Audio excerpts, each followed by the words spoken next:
शिक्षकांकडून शिक्षणाचा बाजार मांडलेल्या संस्था ह्या भरतीसाठी लाच घेत आहेत। असाच एक धक्कादायक प्रकार संगमनेर तालुक्यातील माजी आमदार बाळासाहेब थोरात, माजी आमदार सुधीर तांबे आणि आमदार सत्यजित तांबे यांच्या सह्याद्री बहुजन विद्याप्रसारक संस्थेत घडलाय।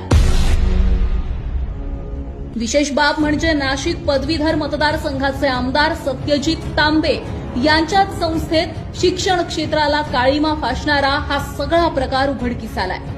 एका प्रामाणिक शिक्षकाला ज्याची भरती शासनाच्या पवित्र पोर्टलवरून पारदर्शक पद्धतीने झाली, त्याच्याकडून 3 लाख रुपये लाचेची मागणी संस्थेच्या सहसचिव आणि लेखनिक यांनी केली आहे। यावर तडजोड झाली आणि 2 लाख रुपयांवर ठरलं।